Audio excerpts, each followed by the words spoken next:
Relax मुंदर, relax. पानी पिए।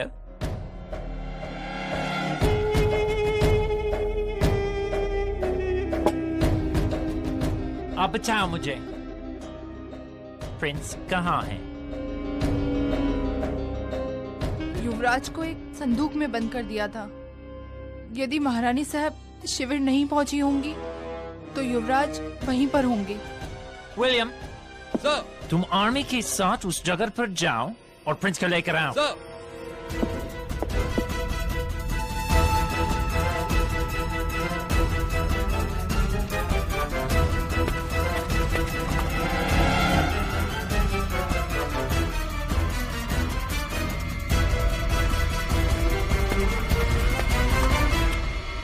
तुम सच कह रही है?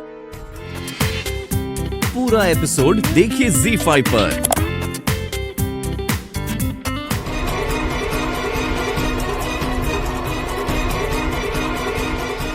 फतेहगुरु आप?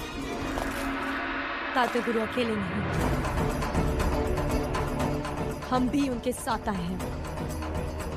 महारानी आप? परंतु आप यहाँ पर क्यों आई महारानी? आपकी जान को खतरा है। गौल ने आपको बंदी बनाने के लिए चारों तरफ जाल बिछाया हुआ है। आप यहाँ से जल्दी से चले जाइए।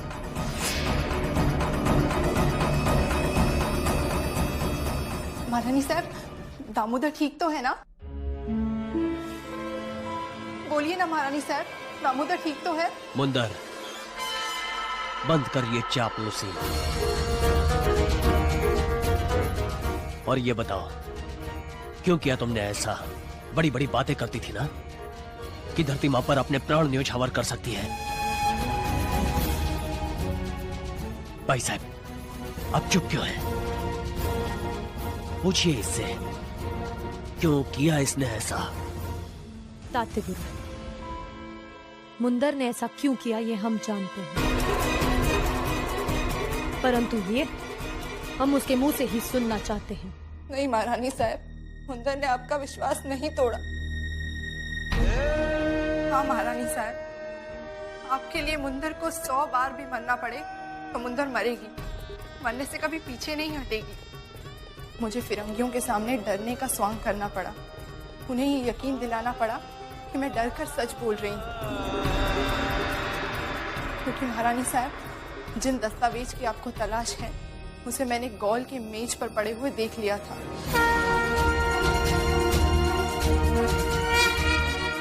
बस मेरा एक ही लक्ष्य था कि किसी तरह से ब्रिटिश सैनिकों को दूसरे मुद्दे में उलझाकर यहाँ से दूर भेजा जाए ताकि उनका ध्यान भटके। नहीं तो गौल उन कागजातों को ग्वालियर कमिश्नर ही भेज देता। मैंने जानबूझकर उनसे झूठ बोला और इसी कारण उनकी आधी सेना शिविर पहुंची और दूसरी काली के गांव में। मैं जानती थी महारानी साहब कि आप यहाँ जरूर आएंगी और इसीलिए मैंने उन सैनिकों को यहाँ से हटाया। हमें तुम पर पूरा विश्वास था मुंदर। कभी कभी कानों सुनी बातों को भी झूठा साबित करना पड़ता है। हमारा हृदय मानने को ही तैयार नहीं था कि हमारी मुंदर कुछ ऐसा कर सकती है। हमें क्षमा कर दो मुंदर, हमें वो दस्तावेज किसी भी कीमत पर प्राप्त करने हैं। परंतु कैसे महारानी साहब, वहां तो कड़ा पहरा है।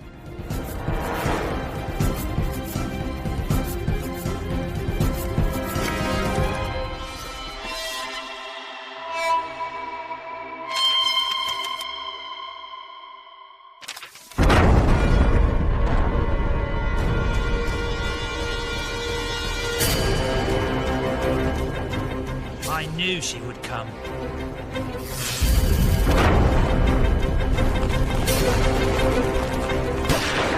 Soldiers, take up your positions.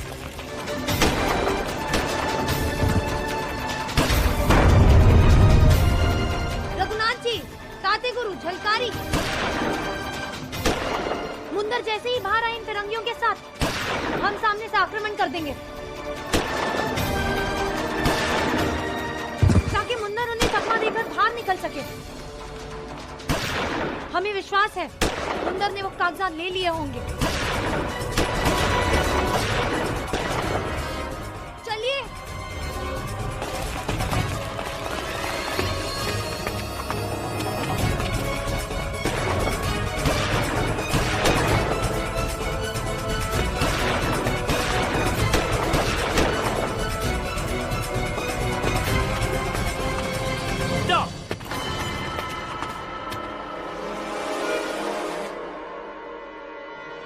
Decker papers missing है।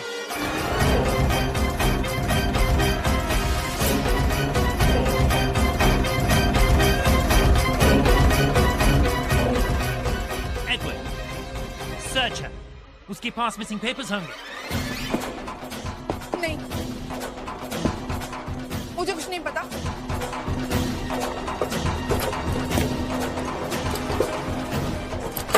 नहीं,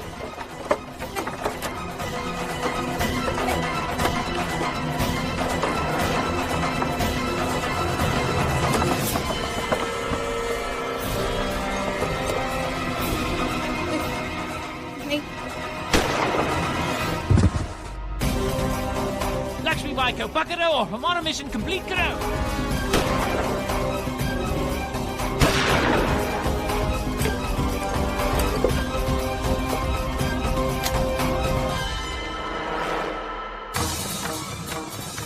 रघुनाथ जी, कारतूस दीजिए जल्दी जल्दी।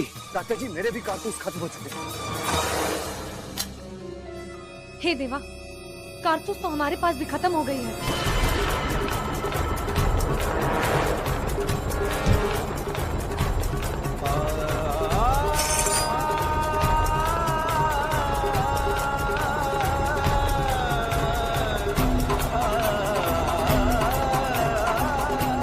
महारानी साहब, आप लोग यहाँ से जाइए, तब तक मैं इन खुर्द फिरंगियों को रोकता हूँ। नहीं रघुनाथ जी, अभी भी लक्ष्मीबाई की तलवार है।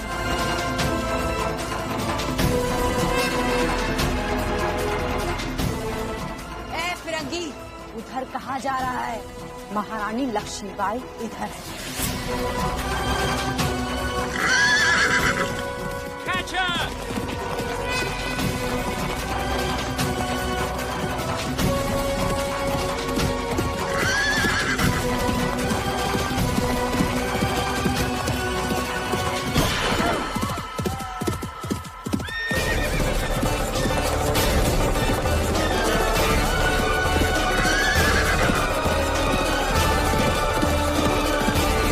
युवराज, आज आपकी वीरता और साहस की परीक्षा की घड़ी आ गई।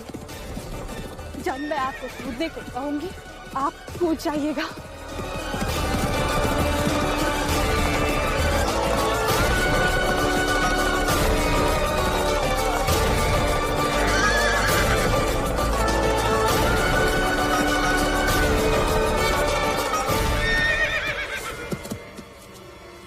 युवराज, कूदिए। महारानी साहब, आपके साथ मेरी यात्रा यहीं तक थी। मुझसे कुछ गलती हो गई हो तो मुझे क्षमा, परंतु आपको बहुत आगे जाना है। पूरा हिंदुस्तान आपको बड़ी आशा के साथ देखता है। महारानी साहब, विदा। विदा महारानी साहब।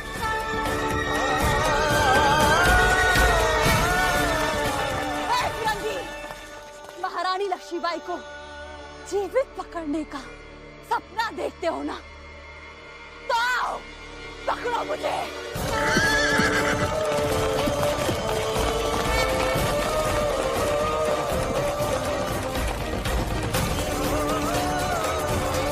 नहीं भाई साहब, इस समय आपका वहां जाना उचित नहीं होगा।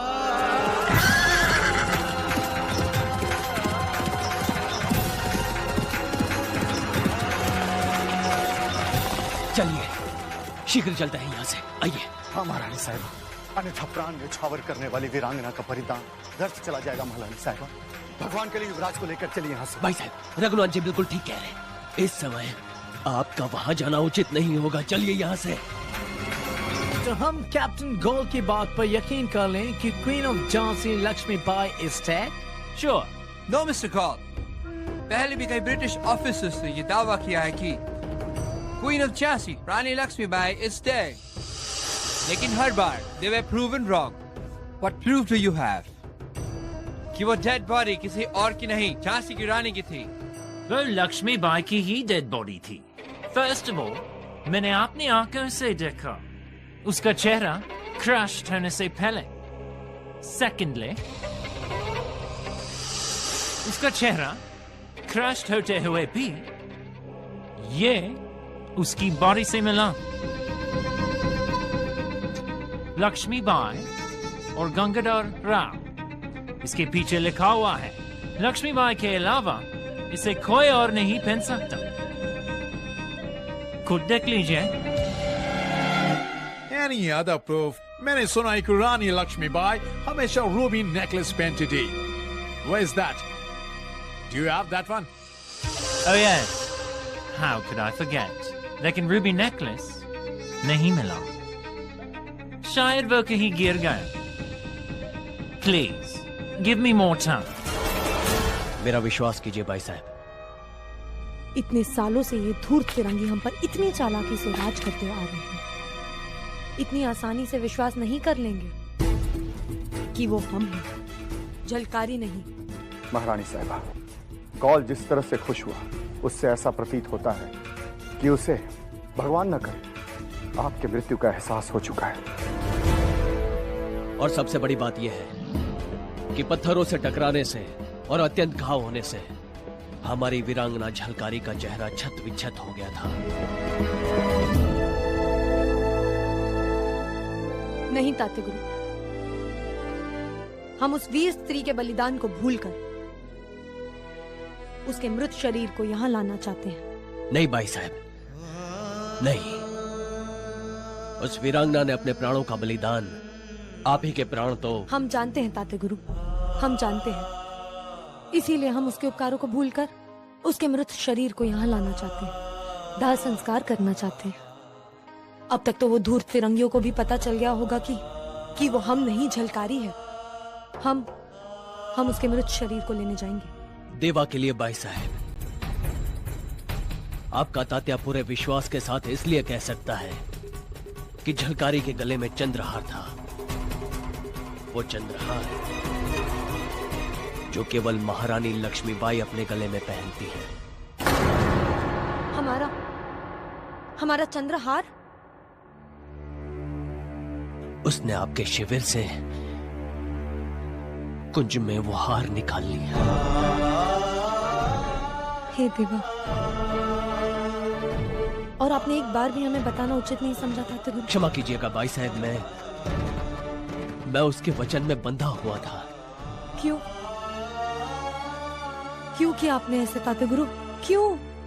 वो इसलिए भाई साहब कि उस वीरांगना झलकारी का ये मानना था कि समय आने पर वो फिरंगियों को चकमा देकर ये बता सके कि वो ही रानी लक्ष्मीबाई है।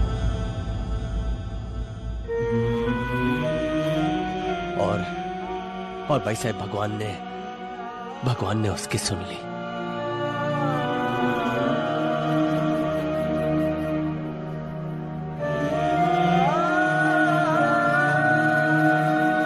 गौल की बातों को ध्यान में रखते हुए और अवेलेबल एविडेंस से I am convinced with you. Captain गोल के द्वारा दी गई दलीलों और सबूतों के आधार पर झलकारी की मौत को झांसी की रानी लक्ष्मीबाई की मौत मानकर आधिकारिक रूप से पुष्टि कर दी गई और फौरन ही उस लाश को रानी लक्ष्मीबाई की लाश समझकर आनन फानन में उसे जला दिया गया और पूरी ब्रिटिश हुकूमत जश्न के माहौल में डूब गई। कैप्टन गोल की इस तथाकथित उपलब्धि को दुर्लभतम श्रेणी की उपलब्धि मानते हुए क्वीन विक्टोरिया ने उसे प्रमोशन दे दिया।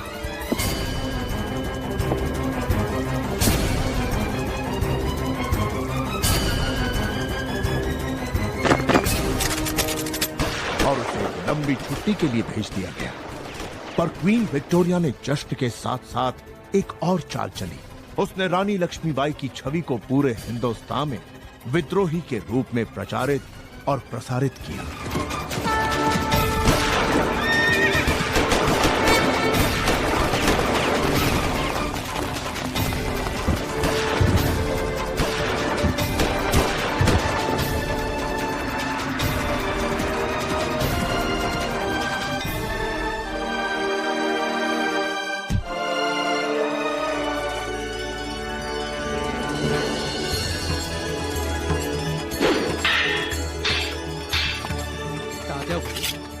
तुम्हारी तलवार के दांव तो बड़े कठिन हैं। तात्या गुरु आप?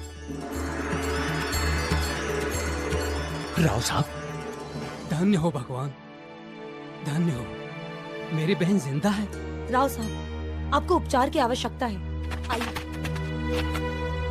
श्रीमंत साहब, आपकी इतनी दयनीय दशा कैसे हुई? आपकी मृत्यु की सूचना कानपुर और लखनऊ तक फैल गई है।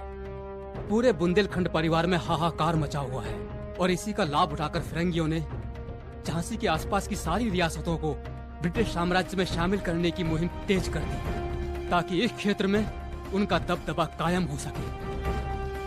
और उन्होंने विठुर को भी नहीं छोड़ा। सब समाप्त हो गया। अंग्रेजों ने वहां बहुत तबाही मचाई और विठुर महल को भी जला दिया। आई साहब और अजय साहब कहाँ हैं? वो सब मारे गए।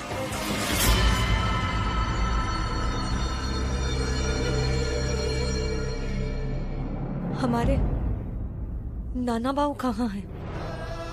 मैं और नाना साहब कानपुर चले गए और वहां से लौटने के बाद देखा सब खत्म हो गया। फिर नाना साहब और मैं अंग्रेजों के विरुद्ध युद्ध में जुट गए, परंतु उनकी संख्या हमसे अधिक थी और हम युद्ध हार गए।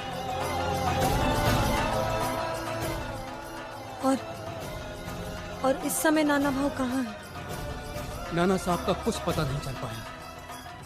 वो अंग्रेजों के विरुद्ध बड़ी वीरता से लड़े, पर उनका कुछ पता नहीं चला। हे देवा।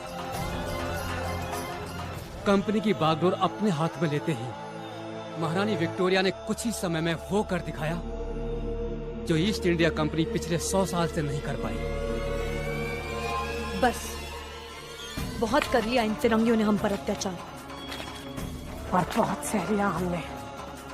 अब कुछ भी हो जाए, क्वीन विक्टोरिया का घिनौना चाहिए। हम पूरे हिंदुस्तान के सामने लाकर रहेंगे। दिनकर राव, क्या समाचार है? महाराज, अंग्रेज हमारे साथ संधि करना चाहते हैं। संधि पत्र में क्या लिखा है? हिंदुस्तान की शासन की बागडोर अब ईस्ट इंडिया कंपनी से महारानी विक्टोरिया के हाथ में चली गई और अंग्रेज हमारे सभी रियासतों से यह आश्वासन चाहते हैं कि हमें उनकी प्रभुता मंजूर हो। क्षमा कीजिए महाराज, हम ऐसा नहीं कर सकते। यदि हमने इस संधि पत्र पर हस्ताक्षर किए तो हमारी संप्रभुता समाप्त हो जाएगी और हो सकता है कल को वो हम पर लाइसेंस भी थोप दें। जैसा झांसी के साथ हुआ, कल हमारे साथ भी होगा। महाराज, झांसी के साथ जो कुछ भी हुआ उसके लिए महारानी लक्ष्मीबाई स्वयं उत्तरदायी, क्योंकि वो विद्रोही थी। दिनकर राव, अपनी औकात ना भूलो। महारानी लक्ष्मीबाई के असम्मान में हम एक भी शब्द सहन नहीं कर सकते। तुम क्या जानो झांसी की रानी के बारे में? वो फिरंगियों के नृशंस साम्राज्य की विरोधी थी। अपनी धरती माँ और अपने हिंदुस्तान की स्वाधीनता के लिए उन्होंने फिरंगियों से लोहा लिया। फिरंगी चाहे उनके बारे में कुछ भी समझे, मगर हमारे हृदय में उस वीरांगना रानी के लिए सम्मान है, आदर है। उन्होंने कभी फिरंगियों के सामने झुकना नहीं सीखा और हम भी नहीं झुकेंगे। ऐसे किसी भी संधि पत्र पर जियाजी राव हस्ताक्षर नहीं करेगा जिससे हमारा मान सम्मान फिरंगियों के पास गिरवी चला जाए।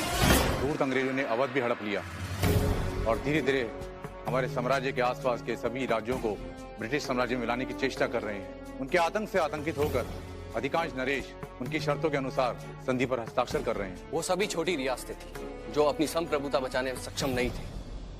ग्वालियर जितनी बड़ी रियासत है उतनी ही बड़ी हमारी सेना भी है और सिंधिया नरेश फिरंगियों को मुंह तोड़ जवाब देने में सक्षम है और हम कभी अंग्रेजों से किसी भी प्रकार की संधि नहीं कर सकते।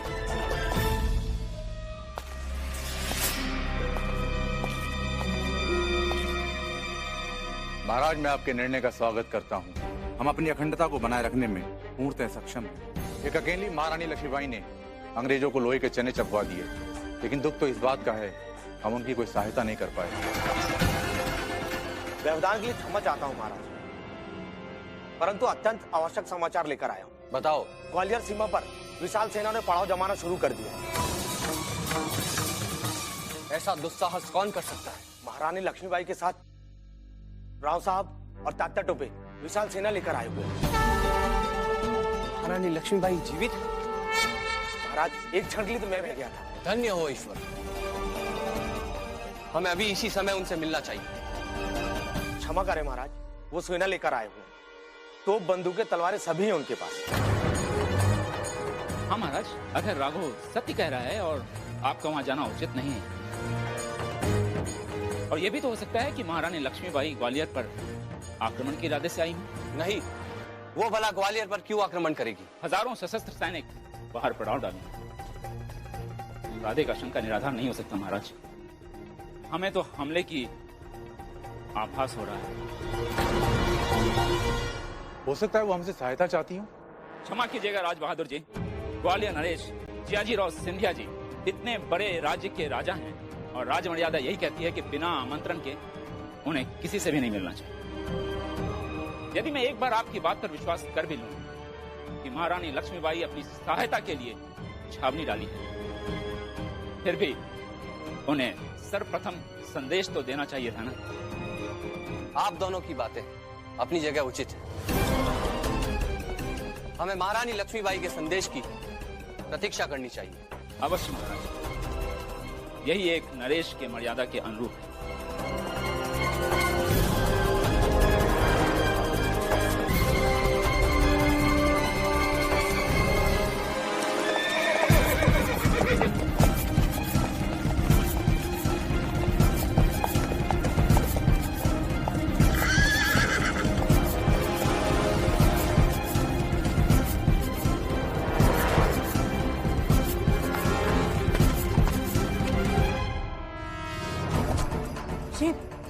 भाई साहब, ये तो हमारा संदेश वासुदेव है। हाँ दादी गुरु, परंतु ये संदेश कैसा? रानी लक्ष्मीबाई, पूरे हिंदुस्तान की दृष्टि में आप जीवित नहीं हैं, और है भी तो एक पराजित रानी का साथ देकर हम इन अजय अंग्रेजों से शत्रुता क्यों मोल लें? सच बात तो यह है कि अब ना तो आपके पास राज्य है और ना सेना है। हम आपको सहयोग देकर ब्रिटिश साम्राज्य के विरुद्ध नहीं होना चाहते। ईस्ट इंडिया कंपनी की बागडोर महारानी विक्टोरिया ने संभाल ली है और अब हम उनके साथ संधि कर चुके हैं। महारानी विक्टोरिया की जय। ग्वालियर नरेश जियाजी राव सिंधिया। भाई साहब, इसका उत्तर ऐसा दीजिए, ये जियाजी राव सिंधिया नहीं दादी गुरु, हो सकता है हमारा संदेश जियाजी राव सिंधिया तक पहुंचाया ही ना गया। किंतु भाई साहब, ये देखिए, इस पे जियाजी राव सिंधिया की मोहर लगी हुई है।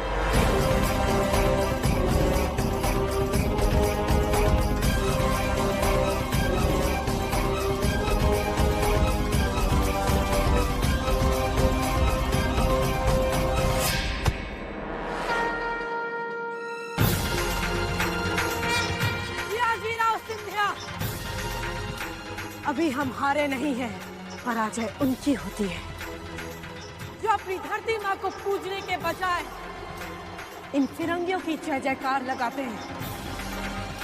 अभी लक्ष्मीबाई में इतना साहस है कि वो तुम्हें तुम्हारी मिट्टी में मिला दे।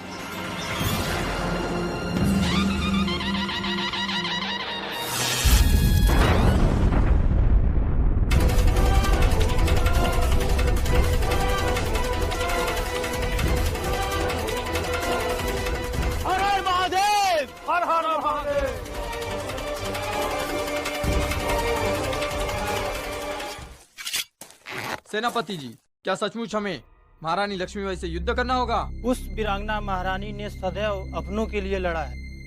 हमारी तलवार उनके खिलाफ कैसे उठेगी? हाँ हाँ, कैसे उठेगी? जैसा आदेश दिया है वैसा ही करें। हमें बताया गया है युद्ध के लिए महारानी लक्ष्मीबाई स्वयं। क्षमा कीजिए सेनापति जी, जरा अपने हृदय पर हाथ रख कर कहिए, इस युद्ध के लिए आप भी तैयार हैं? शांत हो जाओ, परिस्थितियां हमें विवश करती हैं और अपने सेनापति की बात न मानना एक अच्छे सैनिक की निशानी नहीं। युद्ध के मैदान में जो कंधे से कंधा मिलाकर खड़ा हो वो मित्र है, और जो सामने खड़ा है वो शत्रु। तुम लोगों का कर्तव्य है अपने सेनापति की बात को मानना और बस यही करते रहो। वाह राजा बहादुर जी, वाह, कमाल का उत्साह भर रहे हैं आप हमारे सैनिकों में। मैं अपने सैनिकों को हर परिस्थिति में तैयार रहने के लिए प्रेरित करता हूँ। ओहो, इसका मतलब महारानी लक्ष्मीबाई से बातचीत करने का विचार आपने त्याग दिया है? नहीं दिनकर जी, नहीं, मैंने अपना विचार नहीं त्यागा। इसे और खींचो और अपनी दृष्टि केवल अपने लक्ष्य पर ही रखो। जब तक हम ना कहें कोई भी तीर नहीं चलाएगा।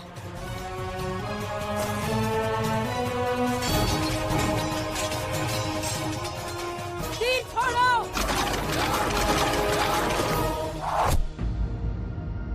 हे देवा, कुछ ही सैनिक अपने लक्ष्य को भेद पाए। यदि मन में एकाग्रता और लगन हो तो कोई भी लक्ष्य भेदा जा सकता है। कभी भी बात ठीक सामने से नहीं रोकना चाहिए। यदि जरा से भी चूक हो गई तो शत्रु की तलवार तुम्हारे सीने के आर पार हो जाएगी। बात सदैव ऐसे रोको ताकि चूक भी हो जाए तो तुम्हें खरोच भी ना आए। अभ्यास करते रहो। भाई साहब, सीता के गुरु, हमारे पास सैनिकों की संख्या बहुत कम है। यदि हमारा उद्देश्य ग्वालियर पर आक्रमण करना होता तो हम बड़ी सेना लेकर आते हैं। हम जानते हैं ताते गुरु, हम इस सत्य को बहुत अच्छी तरह से जानते हैं। हम तो जियाजीराव सिंधिया की सेना अपनी सेना के साथ मिलाकर अपनी शक्ति बढ़ाना चाहते थे, परंतु उन्होंने हमारे संदेशवाहक को मार के खूनी खेल आरंभ कर दिया है। इसलिए अब हमें उन्हें आभास दिलाना बहुत आवश्यक हो गया है कि हम एक असफल रानी नहीं है। और सिंधिया नरेश से हमारा पुराना हिसाब भी चुकता हो जाएगा। पुराना हिसाब? आप शायद भूल रही हैं कि ग्वालियर सिंधिया का नहीं बल्कि पेशवा का हुआ करता था, और उन्होंने अंग्रेजों से साठगांठ करके इसे हमसे छीन लिया। लेकिन अब जब सिंधिया नरेश जियाजी ने हमें युद्ध के लिए विवश कर ही दिया है तो हम ग्वालियर को हासिल करके ही रहेंगे। परंतु हमारा उद्देश्य ग्वालियर पर अधिकार जमाना नहीं, हमारा मुख्य उद्देश्य है हिंदुस्तान से फिरंगियों को भगाना।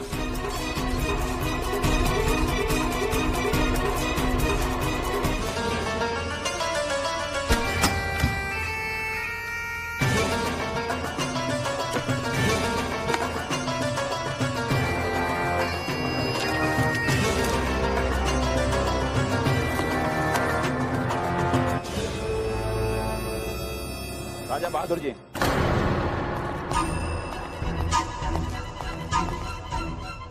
जिद छोड़ दीजिए।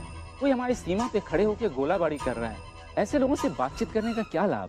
महाराज जियाजीराव को वास्तविक परिस्थिति से अवगत कराना हमारा कर्तव्य है। उसके बाद जो उनका निर्णय होगा हमें मान्य है। सौगंध से राज बहादुर जी, हम भी दिल से यही चाहते हैं कि आप महारानी लक्ष्मीबाई से मिलकर शीघ्र अतिशीघ्र लौटें।